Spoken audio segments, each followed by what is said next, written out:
দীর্ঘ ২২ বছর পর রাজশাহীর মাটিতে তারেক রহমান দলীয় প্রধানকে বরণ করে নিতে নগরের ঐতিহাসিক মাদ্রাসা মাঠে সকাল থেকে ব্যানার ফেস্টুন নিয়ে জড়ো হয় নেতাকর্মীরা। রাজশাহী, নাটোর ও চাঁপাইনবাবগঞ্জের সমন্বয়ে আয়োজিত এই নির্বাচনী জনসভা দুপুরের মধ্যেই জনসমুদ্রের রূপ নেয়। বিএনপি চেয়ারম্যান জনসভা স্থলে পৌঁছালে নেতাকর্মীদের স্লোগানে মুখরিত হয়ে ওঠে। স্ত্রী জোবাইদা রহমানকে নিয়ে মঞ্চে ওঠে নেতাকর্মীদের উদ্দেশ্যে হাত নেড়ে শুভেচ্ছা জানান তারেক রহমান। তারেক রহমান বলেন, শিক্ষানগরী রাজশাহী সম্ভাবনাময় হলেও এতদিন অবহেলায় ছিল।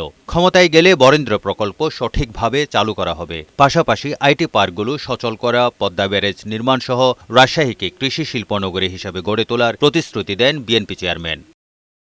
২৪-এর গণ অভ্যুত্থান গণতন্ত্র প্রতিষ্ঠার সুযোগ করে দিয়েছে, কোনোভাবেই তা হাতছাড়া করা যাবে না। নির্বাচন নিয়ে যে কোনো ষড়যন্ত্রের বিরুদ্ধে জনগণকে সজাগ থাকার কথা বলেন তারেক রহমান। আজ দেশ গড়ার সময় এসেছে, আজ গণতন্ত্রকে রক্ষা করার সময় এসেছে।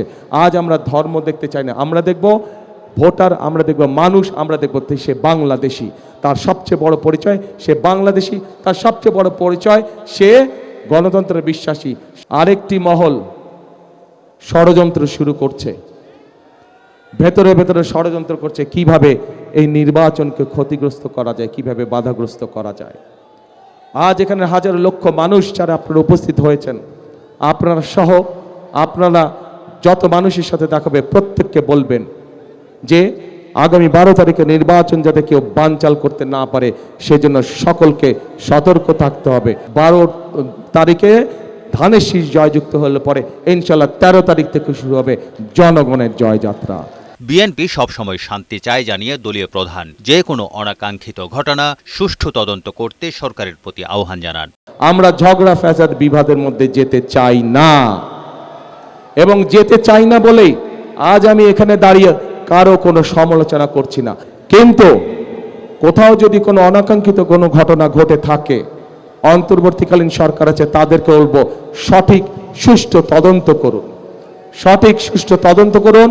সেই তদন্তে যদি বিএনপির কোনো ভূমিকা থাকে সঠিক তদন্ত করার জন্য আমরা সহযোগিতা করব, সাহায্য করব। জনসভায় যোগ দেওয়ার আগে শাহ মখদুম রহমতুল্লাহ আলাইহির মাজার জিয়ারত করেন বিএনপি চেয়ারম্যান। পরে নওগাঁয় কাজীর মোড় এটিএম মাঠে নির্বাচনী জনসভায় যোগ দেন তারেক রহমান। সেখানেও আগে থেকে বিএনপি নেতাকর্মীরা ব্যানার ফেস্টুন নিয়ে উপস্থিত হন। সেখান থেকে রাতে বাবার স্মৃতিবিজড়িত ভূমি বগুড়ার উদ্দেশ্যে রওনা হবেন তিনি। তারেক শিকদার, বৈশাখী সংবাদ।